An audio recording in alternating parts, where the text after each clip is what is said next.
거지는 남의 도움을 받으면서 살아갑니다.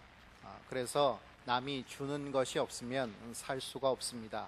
그래서 거지는 언제나 남에게 모든 것을 받기를 원합니다.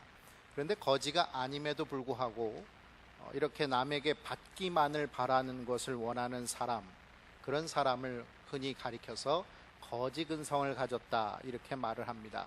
거지 근성을 가졌다라는 것은 그저 받기만을 좋아하는 사람만을 일컫는 것이 아니라 남의 도움을 받기를 원하고 또 주체적으로는 자기 혼자서 아무 일도 하지 않으려고 하는 사람, 그래서 결국 남이 이루어놓는데 숟가락 하나를 얹으려고 하는 사람을 대체로 거지 근성을 가진 사람이다 라고 말을 합니다.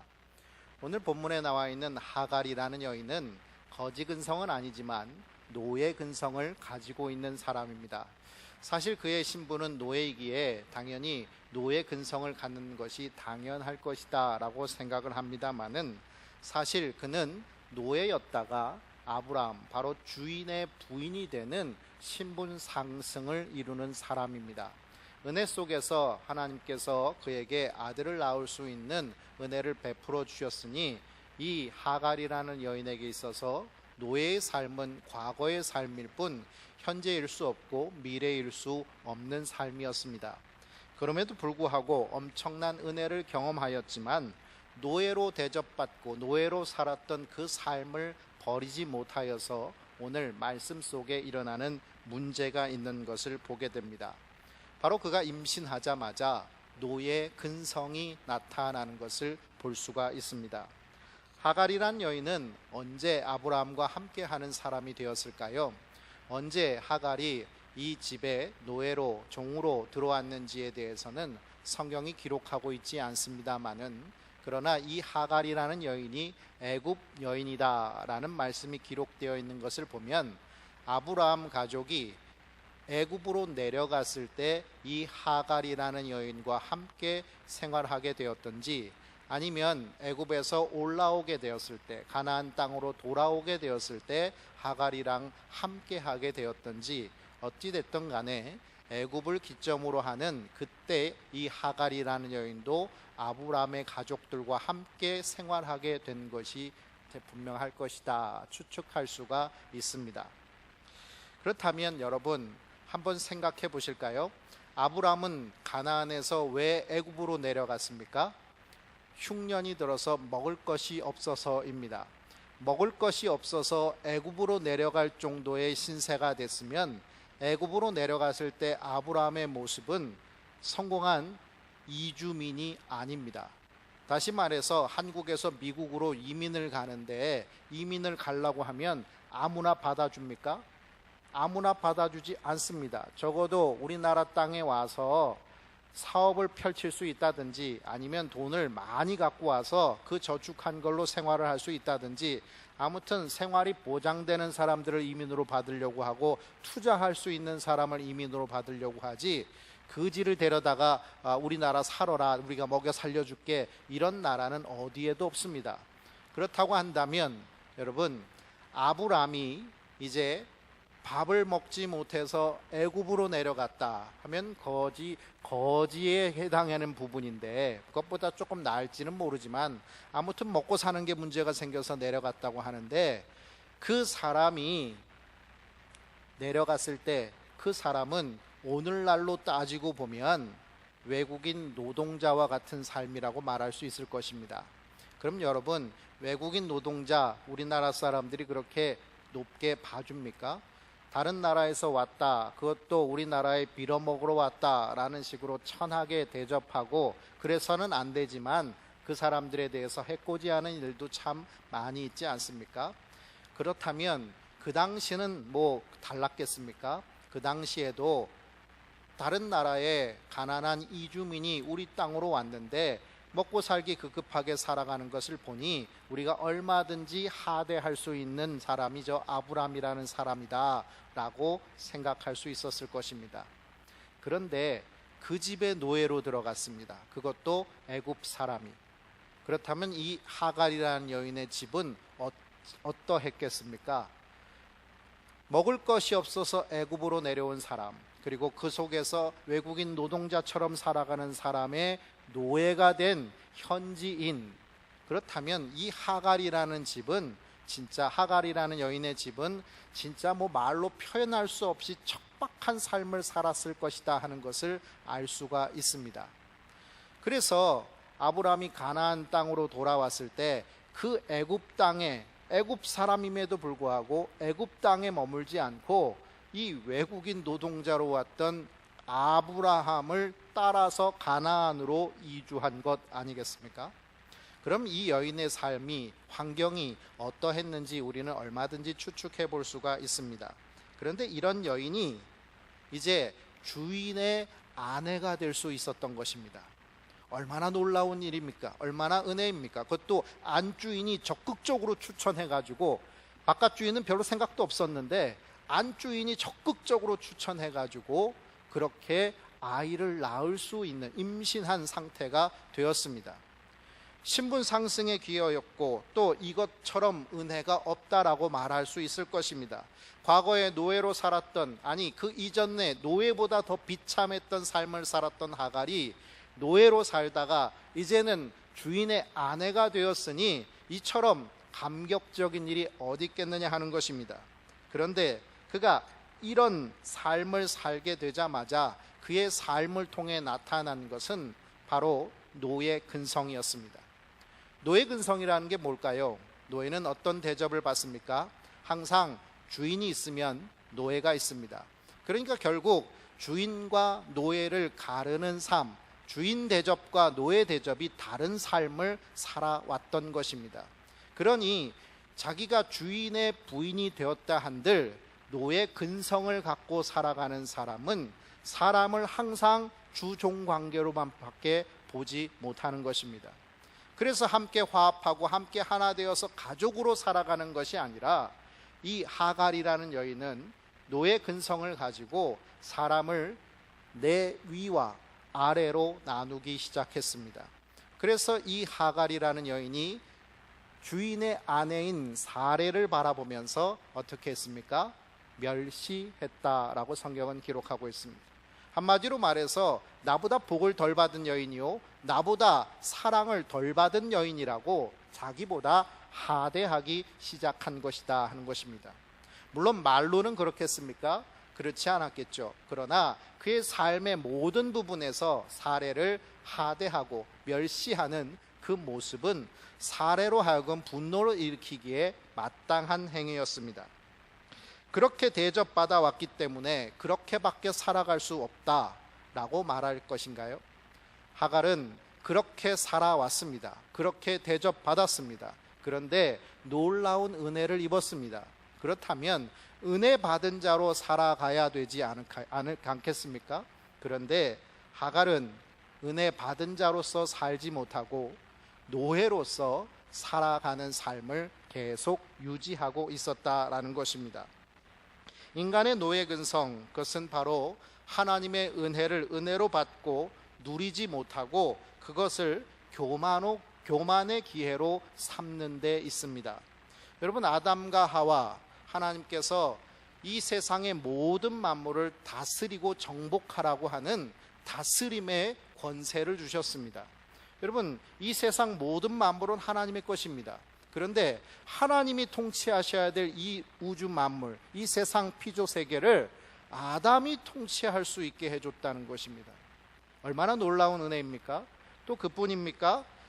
주님께서 다 만드셨는데 그 이름은 아담이 다 지으라고 했습니다. 바로 이 주인 대신 하나님께서 이 주인된 권세를 아담에게, 그래서 이름을 붙일 수 있게 해 주셨다는 것입니다. 땅의 주권을 완전하게 아담과 하와에게 위임해 주신 은혜를 베풀어 주신 것입니다.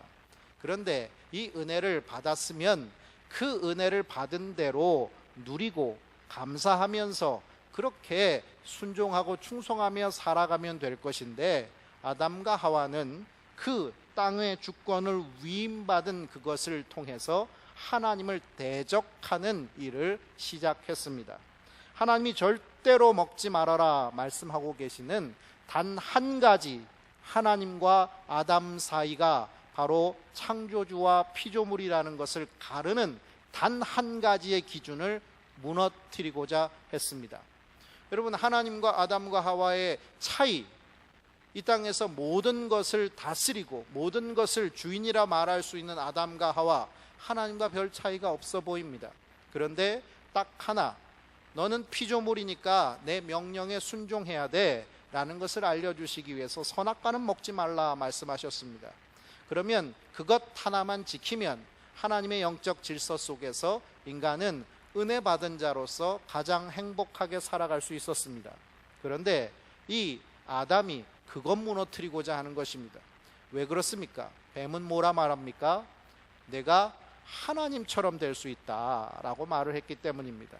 결국 하나님이 자기의 창조주고 나는 피조물이라는 이 한 가지 기준을 깨뜨려 버림으로 말미암아 자기도 하나님처럼 되려고 하는 교만, 바로 그것이 아담과 하와의 바로 노예 근성이었던 것입니다. 은혜 받은 자로 은혜를 누리고 살지 못하고 오히려 교만의 기회로 삼아서 하나님의 종이 될 수밖에 없는 자녀의 권세를 무너뜨린 그 행위인 것입니다. 여러분, 신명기 8장 11절부터 16절 말씀을 우리 함께 찾아보겠습니다. 구약성경 275쪽 신명기 8장 11절에서 16절의 말씀입니다. 먼저 11절 말씀 우리 함께 봉독하겠습니다. 신명기 8장 11절 먼저 읽겠습니다. 내가 오늘 내게 명하는 여호와의 명령과 법도와 규례를 지키지 아니하고 내 하나님 여호와를 잊어버리지 않도록 삼갈지어다. 여러분, 여호와를 잊어버리지 않도록 삼가라, 이렇게 말씀하고 있습니다. 그렇다면 삼가는 게 뭐냐? 삼가는 게 뭐냐 하는 것을 그 다음 절부터 12절부터 16절까지 같이 봉독합니다. 내가 먹어서 배부르고 아름다운 집을 짓고 거주하게 되며 또 내 소와 양이 번성하며 내 은금이 증식되며 내 소유가 다 풍부하게 될 때에 내 마음이 교만하여 내 하나님 여호와를 잊어버릴까 염려하노라. 여호와는 너를 애굽 땅 종 되었던 집에서 이끌어내시고 너를 인도하여 그 광대하고 위험한 광야 곧 불뱀과 전갈이 있고 물이 없는 간조한 땅을 지나게 하셨으며 또 너를 위하여 단단한 반석에서 물을 내셨으며 내 조상들도 알지 못하던 만나를 광야에서 내게 먹이셨으니 이는 다 너를 낮추시며 너를 시험하사 마침내 내게 복을 주려 하심이었느니라. 아멘. 여호와를 잊어버리지 않도록 삼가는 행위, 그것은 그 다음 절에 나와 있는 것처럼 내 마음이 교만하여 내 하나님 여호와를 잊어버릴까 염려하노라. 한마디로 삼가라는 것은 뭡니까? 교만하지 말아야 된다는 것입니다. 하나님을 잊어버리는 방법, 그것은 교만해지면 하나님을 잊어버린다는 것입니다. 왜 교만해집니까? 집도 아름답고 큰 집에서 거주하게 되고 재산은 점점 늘어나고, 그러면 모든 게 풍요로워지면 교만해진다는 것입니다. 여러분, 근데 이 모든 것들이 누구 것입니까? 하나님 것입니다. 하나님의 것이라는 것, 내가 고통의 땅, 광야, 물이 없는 간조한 땅, 불뱀과 전갈이 있는 땅, 그런 땅에서 사는 것을 불쌍히 여기셔서 하나님이 은혜 주셔서 풍요의 땅으로 옮겨주셨고 풍요롭게 살아갈 수 있게 해주셨다는 겁니다. 그러면 이게 은혜잖아요, 은혜. 그러면 이 은혜를 누리고 있으면서 늘 감사하고, 그렇다면 이 은혜를 어떻게 갚을까 생각하는 게 사람인데, 노예는 그것을 하나님을 대적할 그럴 이유로 찾아간다는 것입니다. 하나님이 내 위에 있으니까, 노예는 항상 위아래 따지니까, 그러니까 내가 하나님보다 높아져야 되겠다, 이 생각하는 게 노예 근성, 바로 교만의 속성이라는 것입니다. 결국 하나님께서 이 모든 고난의 시간들을 이스라엘 백성에게 허락하신 이유는 바로 그들의 교만함을 낮추시기 위함이다라고 성경은 기록하고 있다는 것입니다. 여러분, 하갈이 얼마나 은혜 받은 여인인지 여러분, 오늘 성경 말씀에는 그녀가 얼마나 대단한 여인인지를 말씀하고 있습니다. 그저 애굽의 노예, 뭐 외국인 노동자 따라 나선 사람, 그러니 집안도 볼 것 없어요, 사람도 볼 것 없어요, 그럴 거라고 생각을 하는데, 성경에서는 이 하갈이라는 여인의 등장을 대단히 엄청난 등장으로 이야기합니다. 여러분, 성경에서 천사가 나타나서 이야기를 걸어준 사람, 오늘 말씀을 보면 이 천사가 하나님이라는 것을 알 수가 있습니다. 그러면 하나님이 여인과 촉으로 대화를 나눈 사람 누굴까요? 하갈이니까 이 얘기를 하고 있겠죠. 하갈이에요. 하갈. 하나님이 여인과, 하와랑도 얘기 안 했어요. 하와라고 이름도 불러준 적도 없어요. 하나님은 내 뼈 중에 뼈, 살 중에 살이야, 이런 거는 아담이 얘기했지 하나님은 생각도 안 하고 계시다고요. 그런데 하갈이라는 여인을 하나님이 이름을 불러주셔요. 8절 말씀 같이 봉독합니다. 이르되 사레의 여종 하갈아, 내가 어디서 왔으며 어디로 가느냐? 그가 이르되 나는 내 여주인 사레를 피하여 도망하나이다. 여러분, 이게 얼마나 대단한 얘기인지, 사실 성경에 이렇게 기록되어 있으니까 참 대단하구나도 싶지만, 고대 근동의 어떤 문헌을 따져봐도 신이나 천사가 여자와 말을 거는 게 없어요. 여자는 뭐 사람 취급받던 시대가 아니니까 신이 여자하고 무슨 말을 하겠어요. 그런데 이 성경에 하갈에게 그 얘기를 하고 있는 거예요. 고대 근동 역사를 다 통틀어서 하갈하고만 얘기한 거예요. 대단하지 않습니까? 그것만이면 얘기를 안 합니다. 두 번째, 하나님의 강복을 받은 최초의 여인이 하갈입니다. 하나님 복 주시겠다, 여인에게 복 주시겠다 말한 최초의 여인이 하갈이란 말이에요. 10절 말씀 같이 봉독합니다. 여호와의 사자가 또 그에게 이르되 내가 내 씨를 크게 번성하여 그 수가 많아 셀 수 없게 하리라. 아멘. 이 말씀은 아브라함에게 하신 말씀과 비슷하죠. 그런데 아브라함, 남자입니다. 남자에게 얘기하셨지 사레에게 얘기한 게 아니라는 말입니다. 그런데 최초로 하나님께서 복 주시겠다 한 여인이 바로 하갈이라는 거예요. 또 세 번째는 하나님의 신탁을 받은 최초의 여인이 바로 하갈입니다.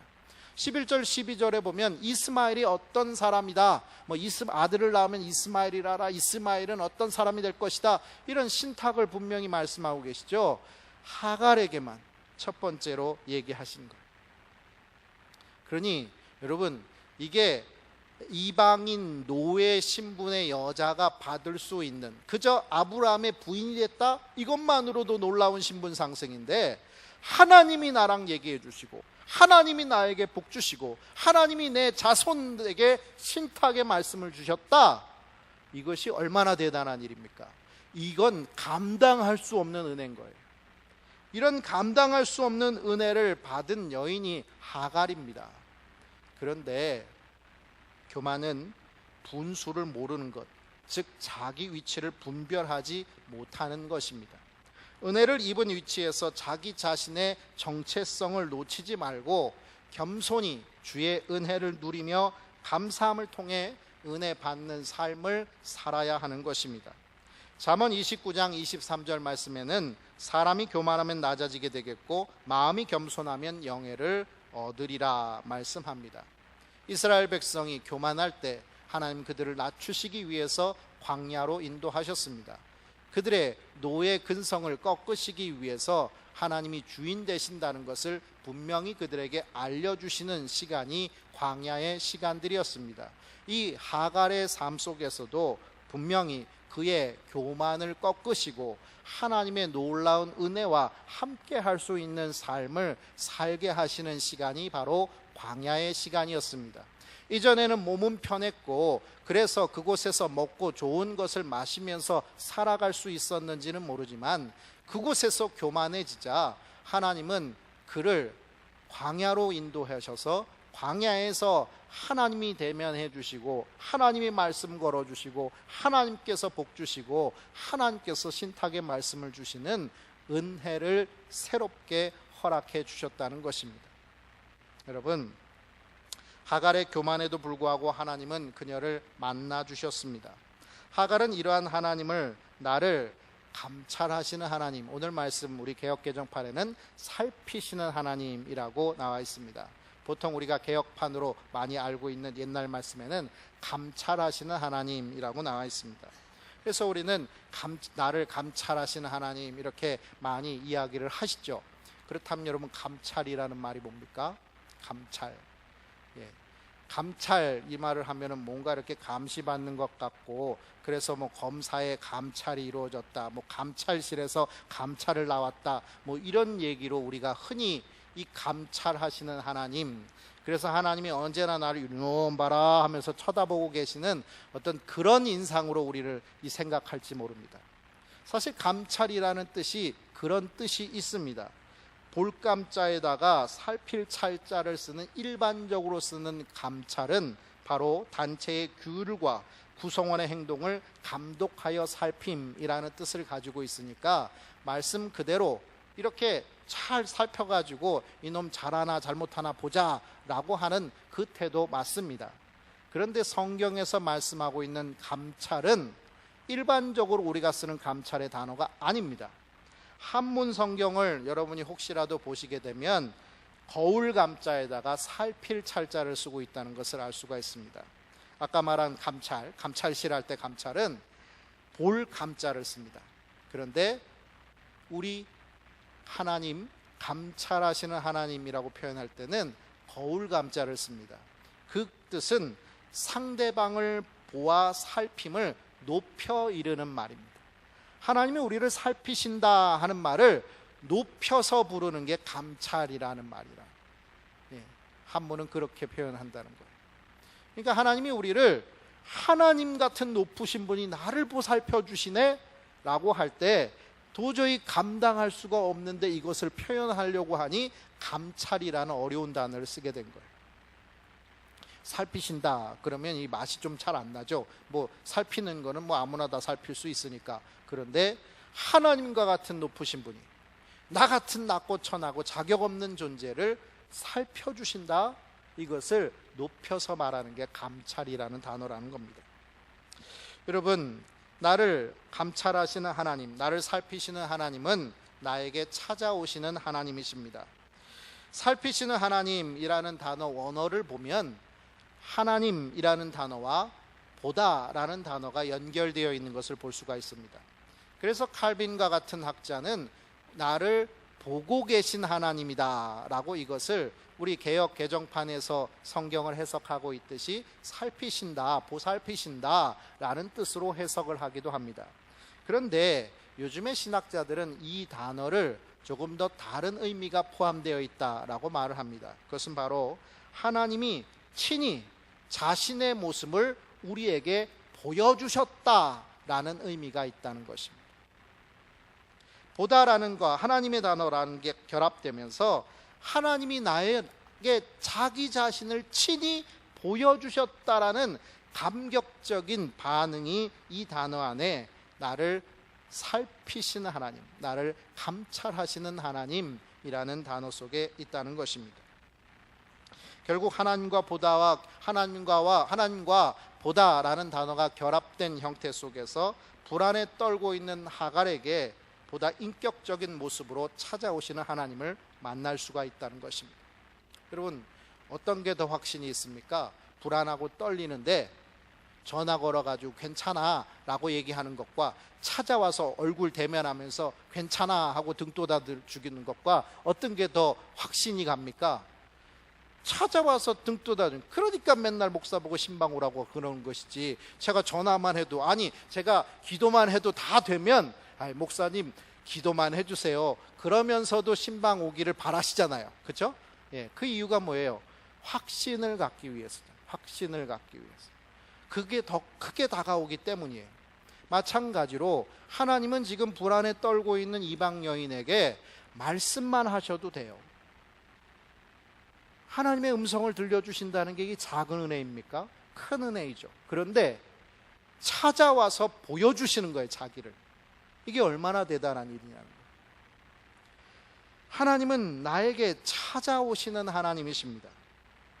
요한일서 1장 1절의 말씀을 보면 태초부터 있는 생명의 말씀에 관하여는 우리가 들은 바요, 눈으로 본 바요, 주목하고 우리 손으로 만진 바라 이렇게 표현하고 있습니다.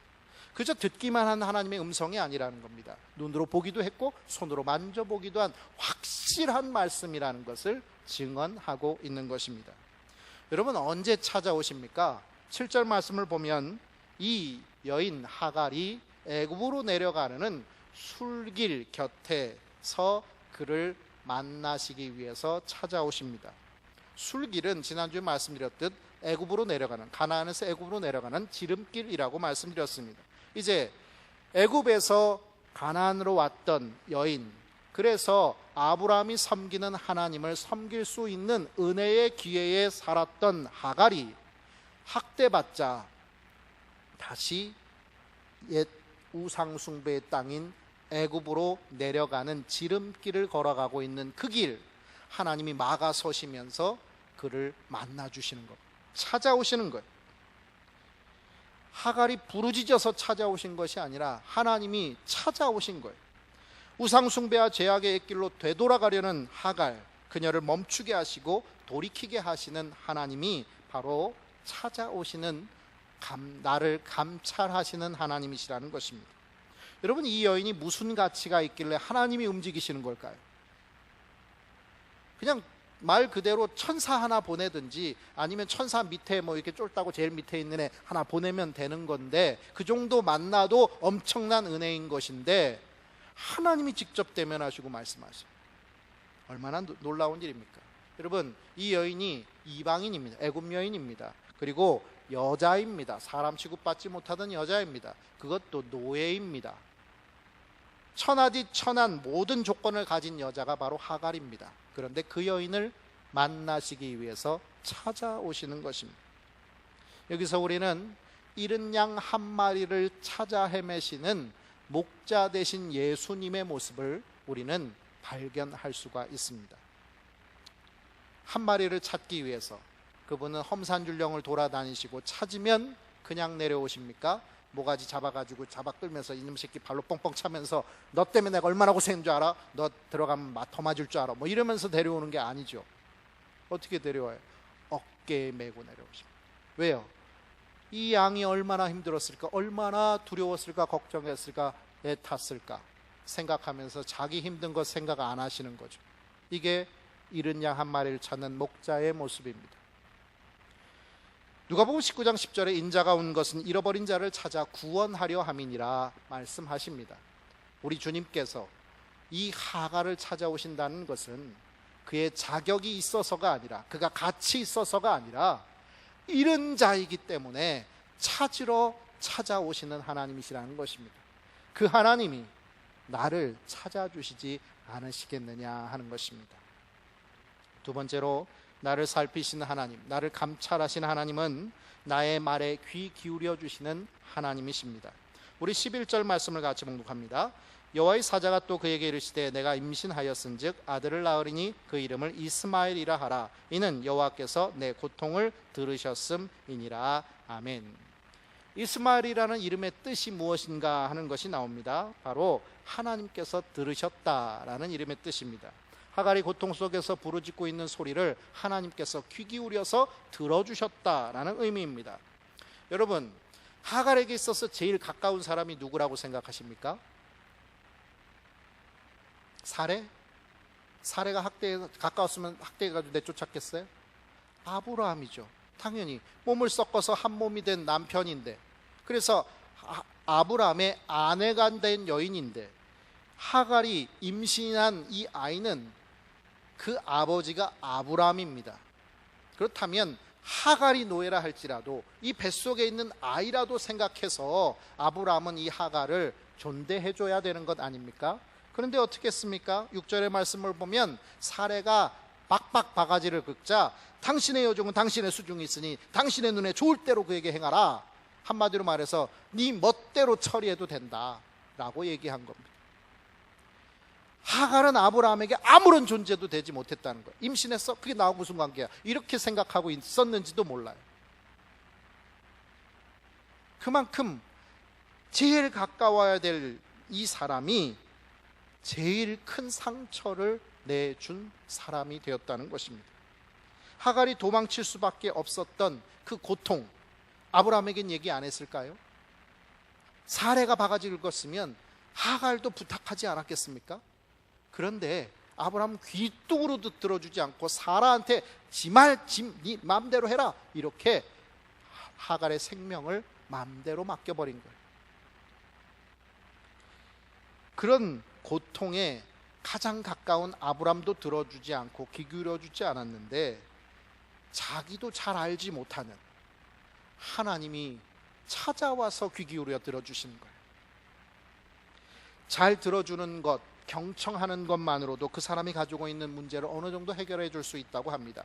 그 사람이 가지고 있는 아픔과 고통의 문제가 있을 때 옆에서 그냥 가만히 들어주기만 하는 사람, 뭐 잘났다고 이 얘기 저 얘기 조언하고 너 이렇게 살아야 돼, 그러면 안 돼, 뭐 이런 얘기 해가지고 마음이 시원한 게 아니죠. 가만히 있어주는 사람. 그래서 가만히 들어만 주면, 그러면 그래도 내 마음의 답답함이 해소가 되고, 그래도 뭔가 답을 찾아갈 수 있고, 그래서 어느 정도는 해결할 수가 있습니다. 그런데 하나님은 들으실 뿐만 아니라 전능하신 하나님이시기 때문에 모든 문제를 해결해 주시기까지 한다는 거예요. 우리의 모든 문제를 들어주시기 뿐만 아니라 해결해 주시는 하나님, 그분이 나를 감찰하시는, 나를 살펴주시는 하나님이시라는 겁니다. 여러분, 근데 해결책이 좀 이상해요.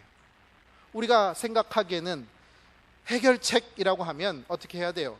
하나님이 사레 부르고 아브람 부르고 딱 세워놓고, 니네 하갈 건드리지 마, 앞으로 건드리면 내가 혼낸다, 니들 잘 사이좋게 잘 지내, 이렇게 얘기해 주셔야지 뭔가 이렇게 되는 거 아니겠습니까? 그런데 하나님이 말씀하시는 말씀, 그것은 9절의 말씀입니다. 같이 봉독합니다. 여호와의 사자가 그에게 이르되 내 여주인에게로 돌아가서 그 수하에 복종하라. 돌아가서 복종하라는 거예요. 아니, 너무 괴롭혀가지고 도망 나왔는데 돌아가서 복종하라니, 나는 도저히 못 살겠어서 도망 나왔는데 다시 돌아가서 복종하라는 겁니다. 여러분, 박해 현장에서 도망 나와 고통에 부르짖고 있는 이 하갈의 부르짖음을 들어주신다면 다시는 그쪽으로 돌아가지 않고 평안히 거주할 수 있는 거처를 마련해 주다든지, 아니면 이 관계를 회복시켜서 더 이상 그 사람들이 나를 괴롭히지 못하게 해주신다든지, 뭐 이런 것들을 마련해 주시는 게 해결책인데 그렇게 안 하신다는 거예요. 여러분, 늘 우리가 생각해야 될 것, 해결을 우리가 생각하고 하나님 앞에 기도하지 마십시오. 부르짖는다는 것은 우리가 이렇게 되어야 됩니다 라고 부르짖으면 안 돼요.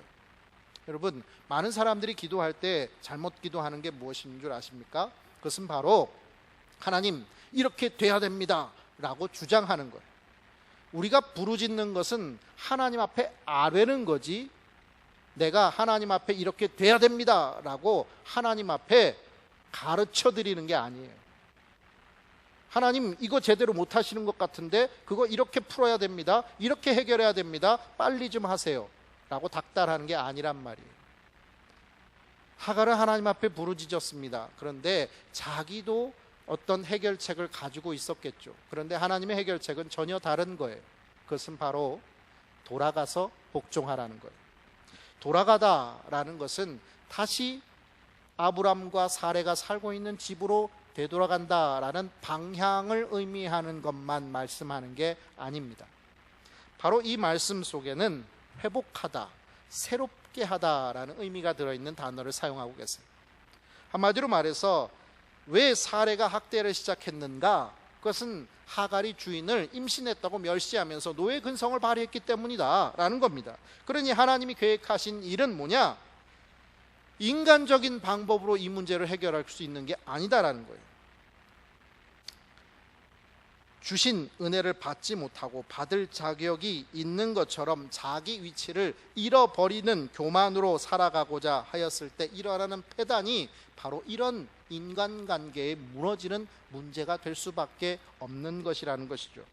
그래서 돌아가서 복종하라는 것은 다시 주인을 멸시하고 그로 인해 또다시 학대받는 관계 속으로 돌아가라는 의미가 아닙니다. 지금까지의 관계를 벗어던지고 새로운 관계로 회복하라는 의미를 갖고 있습니다. 그렇다면 이후의 관계는 어떻게 되었을까요? 15절의 말씀을 같이 봉독합니다. 하갈이 아브람의 아들을 낳음에 아브람이 하갈이 낳은 그 아들의 이름을 이스마엘이라 하였더라. 아멘. 여러분, 아들 이름 누가 지어주나요? 원래 이 당시라면 뭐 요즘에 할아버지도 짓고 뭐 장명소도 짓고 뭐 별의별 뭐 인터넷으로도 짓고 뭐 하지만 이 당시는 가장이 짓는 거예요. 아브라함이 지어야 돼요. 그런데 하갈이 지금 이름을 받아가지고 왔어요.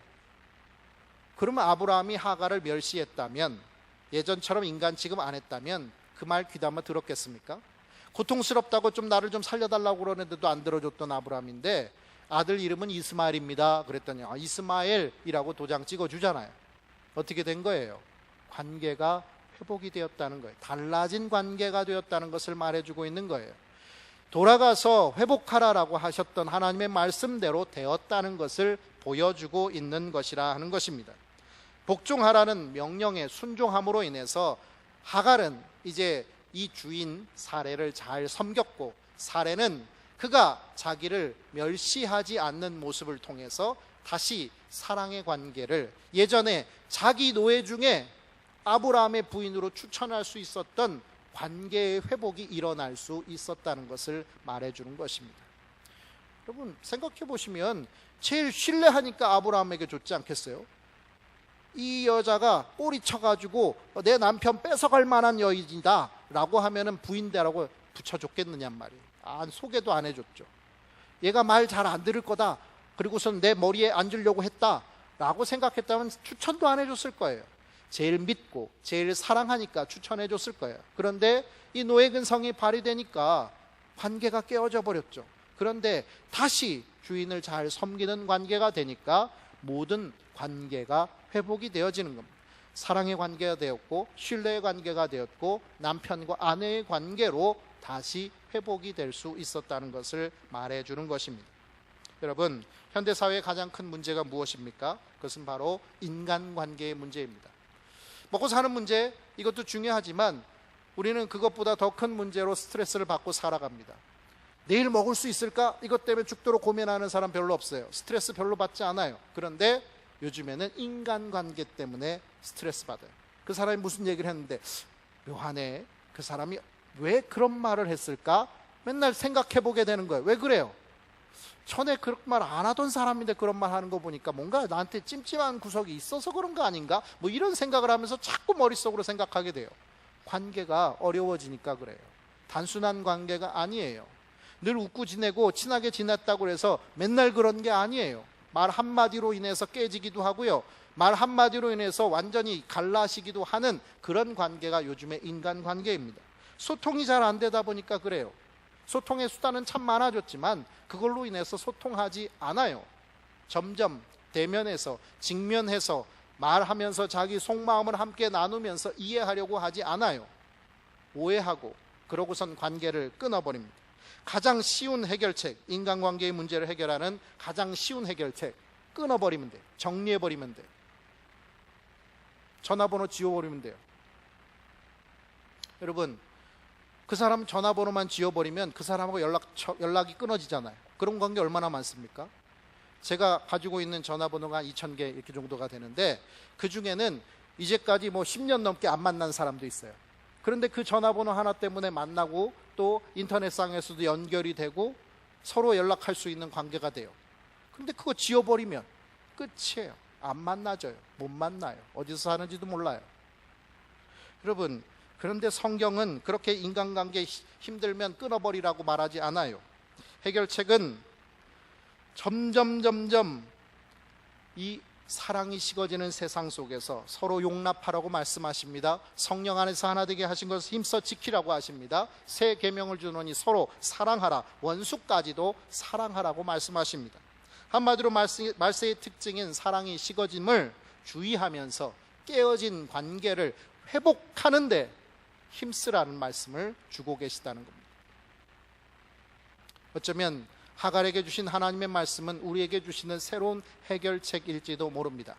우리도 인간관계 때문에 힘들어하고 깨어진 관계 속에서 우리도 정리하면서 살아가는, 점점 가슴이 강팍해지고 식어져가는 삶 속에 살아가고 있기 때문입니다. 바로 이러한 때에 하나님께서 우리에게 주신 말씀은 관계를 회복하라는 것입니다. 그 관계를 회복하기 위해서 우리는 어떠해야 됩니까? 누군가 이 은혜의 말씀을 듣고 나서 전화라도 오면, 문자라도 보내주면 냉정하게 거절하지 말고 그 사람이 나에게 준 상처 이런 것만 계산하고 있지 말고 그 사람이 회복하려고 하는 그 마음, 그 녹아진 은혜 속에서 나오는 행동을 은혜로 받을 수 있어야 된다는 거예요. 어떤 사람이 나한테 전화해 왔으면, 그 사람이 원수된 사람이 나한테 전화 왔으면 그 사람이 얼마나 힘들게 전화를 했겠는가 하는 마음부터 읽어줄 수 있어야 이 관계의 회복이 일어날 수 있는 것 아니겠습니까? 자기는 끊는 것밖에 하지 않으면서, 그런 것도 받아주지 않으면서 나는 그리스도의 사람이라고 말하지 마십시오. 오직 관계의 회복을 위해서 힘쓸 때 하나님께서 나를 감찰하시는, 나를 귀 기울여 들어주시는 하나님이시라는 것이 드러날 수 있는 것입니다. 하나님은 깨어진 교만 속에서 하나님을 잃어버리고 방향을 찾지 못하는 하갈, 깨어진 관계 속에서 고통받고 죄악의 길로 되돌아가려는 하갈을 찾아오셔서 자신을 계시하시면서 만나주십니다. 그의 말에 귀 기울여 주십니다. 그리고 차원이 다른, 우리가 생각하는 일반적인 해결책이 아닌 전혀 다른 차원의 해결책을 허락하십니다. 이에 하갈은 13절 14절의 말씀으로 하나님 앞에 응답합니다. 같이 봉독합니다. 하갈이 자기에게 이르신 하나님 여호와의 이름을 나를 살피시는 하나님이라 하였으니 이는 내가 여기서 어떻게 나를 살피시는 하나님을 배웠는고 함이라. 이러므로 그 샘을 부엘라 헤로이라 불렀으며 그것은 가데스와 베렛 사이에 있더라. 아멘. 하갈에게는 부엘라 헤로이를 바라볼 때마다 나를 감찰하시는 하나님을 고백할 수 있는 근거가 되었을 거예요. 내가 고통스러울 때 찾아오셨고 만나주셨고 들어주셨고 해결해 주신 하나님, 그래서 나를 다시 은혜 속으로 살아가게 하신 하나님, 부엘라 헤로이가 바로 나를 감찰하시는 하나님의 증거다라고 얘기하고 있는 것입니다. 우리에게도 이 부엘라 헤로이가 있어야 할 것입니다. 바로 이 삼각교회가 우리의 부엘라 헤로이가 될 수 있길 바랍니다. 성령께서 전해주시는 하나님의 음성이 내 귀에 들려져서 내가 갈급해하는 음성이 들려지고 내가 끼어져 있는 이 관계 때문에 괴로워하는 것을 해결해 주시는 해결의 말씀이 들려지고, 그래서 하나님이 나의 삶을 변화시키는 능력이 이 안에서 이루어질 수 있기를 바랍니다. 하갈의 환경은 변한 것이 없습니다. 변한 게 있다면 그녀의 관계가 변한 것입니다. 이전에는 주인의 하나님으로 알고 있었던 하나님, 그 하나님이 나의 감찰하시는 하나님이 되었습니다. 아브라함과 사레 그저 주인집, 그리고 내가 얼마든지 멸시할 수 있는, 내가 더 사랑받으면, 더 하나님의 복을 받으면 얼마든지 멸시할 수 있다고 생각하는 주종관계에서 이제는 서로 사랑하는 관계, 화목하는 관계, 함께 신뢰하는 관계로의 회복이 이루어진 것입니다. 우리에게 일어나야 될 변화는 오늘 우리가 처한 환경의 변화가 아닙니다. 그저 배고프면 먹을 수 있게 해달라고 그러고, 고통스러우면 병이 낫게 해달라고 하고, 그렇게 환경만 변화된다고 해서 또 다른 배고픔이 없고 또 다른 질병이 없겠습니까? 우리에게 필요한 것은 나를 살피셔서 나를 찾아오시고 들어주시고 말씀하시는 주님과의 온전한 관계 회복, 그래서 그 관계 회복 속에서 나의 삶 속에 부엘라 헤로이가 나의 모든 인간관계, 내가 처한 모든 상황과 환경의 관계 속에 흘러갈 수 있기를 주님의 이름으로 축원합니다. 기도하겠습니다. 아버지 하나님, 감사합니다. 오늘도 하나님께서 우리에게 주시는 말씀을 통해서 나를 찾아오셔서 나를 살피시고 나의 말씀에 귀 기울여 주시는 하나님이심을 우리들이 깨달아 알 수 있게 해주시니 감사합니다. 주님, 내가 부르짖어서 주님이 응답하신다는 것, 그것은 내 수준의 응답이 아니라 전혀 다른 차원의 응답이라는 것을 우리가 알게 하여 주셔서 이제 하나님께서 주시는 관계 회복을 통해서 우리가 하나님의 사람으로 살아가는 더 넓은 세계를 경험하는 그리스도인으로 살게 하여 주시옵소서. 아버지 하나님, 환경의 변화만을 기도하는 우리들 되지 않게 하여 주시고 관계의 변화를 통해서 어떠한 상황의 척박함 속에서도 승리할 수 있는 삶을 살아가는 우리 모두가 되게 하여 주시옵소서. 예수님의 이름으로 기도합니다. 아멘.